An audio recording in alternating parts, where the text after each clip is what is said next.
Hello, I'm Carmen Maendel. I feel honored to be asked to speak at this Empower Her Summit. What an incredible opportunity to share amongst each other. I am a child of God. God has blessed me with an incredible husband and son to travel through life with. Heaven is our true home, and we are just passing through. Everything belongs to God. Always has, always will. And I want to preface that any accomplishments, accolades, anything that's ever happened to me came from God, not me. Everything I do for the glory of God. I can do all things in Christ who strengthens me. Philippians 4:13. I graduated from several colleges and universities with degrees that have helped me honor God in a variety of different ways. I have been blessed with owning and co-owning 4 businesses in the past 12 years. I'm sharing these details with you so that you can see how God used these life experiences I had to His glory. How do you view entrepreneurship? I have a very clear black and white difference of how I approached being an entrepreneur before and after I rededicated my life to Christ on November 4th of 2006. I am clearly the shadow, the reflection of God, and He has created me in His image. I am nothing without God, and He is the one that gets all the glory, not me. As I begin to learn more about God, I learn more about myself and my true identity. Everything belongs to God in the first place. Money, accomplishments, business, time, loved ones, and all my possessions. As I came to this realization, I began to hold loosely to the things of this world and start investing toward the kingdom. I moved from an attitude of I did it to God did it. And apart from Him, I am nothing. He receives all the praises and glory, not me. I want to share a few stories with you.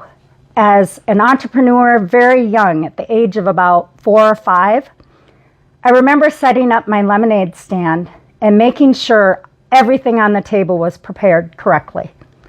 My mom was watching from afar, worried that some of these burly John Deere workers might snatch me. I remember with just confidence, I would pour each of these glasses and beam as I was getting the money from these workers. My father was an orthopedic surgeon, and money was a very common topic at our dinner table. I am so thankful that along with money came the topic of a strong work ethic too. My strong work ethic today, I know comes from God and how my parents raised me since day one. I graduated from multiple colleges and universities, and I was ready to go out and earn my millions, in quotes, in the world. I taught for several years, and when enrollment dropped, my teaching contract was not renewed for the following year in special education. One of the mothers of the students I taught was the executive director of Edward Jones and recognized a unique gift and skill set I had for mathematics and numbers. I went through a vigorous interview process, including several rounds with panel interviews, and finally, I was offered the position of stockbroker and financial advisor with their firm. My first taste in the business world was to go door knocking. I love this story. I remember I would go and I'd meet some very interesting people at this time. I also remember learning to develop tougher skin and getting very creative along the way. I remember one person in particular when I knocked on their door and they were extremely rude to me. Instead of feeling down, I made kind of a game of it. I decided who's behind door number 3. One time, when the person at the front door was rude to me, I simply went to the side door and I knocked again, while asking, is there a more polite person living on this side of your home? Gutsy move? Yes. However, I believe they were a little convicted and embarrassed by the way they had treated me, by the sheepish look on their face when they came to the door and answered it the second time. I have learned a number of things about being an entrepreneur, and I wrote some things down here. I've learned that you always treat a client in the way you want to be treated yourself, the golden rule. Don't ever give up. Your solution may be closer to you than you think. Be solution-oriented and focus on the solution and not on the problem. Be creative and learn to think outside of the box.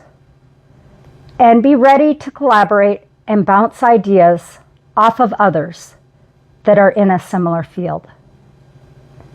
Create a mastermind group to meet with and work through obstacles, turning your stumbling blocks into stepping stones.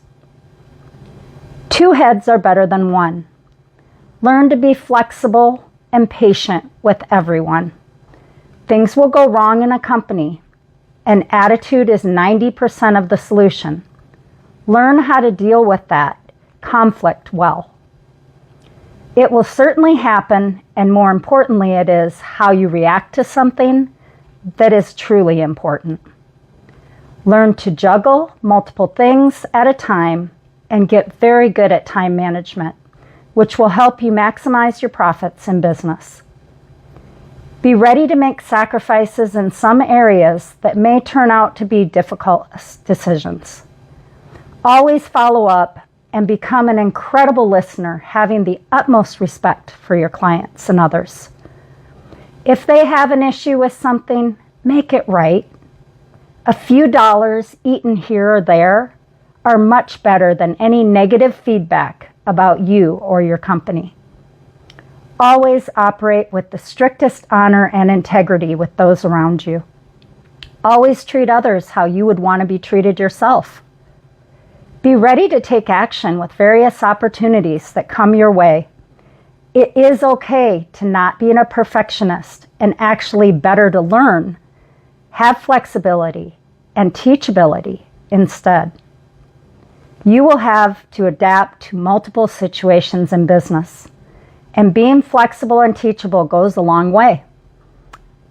Always get in a room with people that are smarter and more successful than you, because you can always learn from someone that may have an opportunity to collaborate with them in some way, shape, or form too. You can draw your strength from your weaknesses, and ultimately should be drawing strength through God and not your own strength.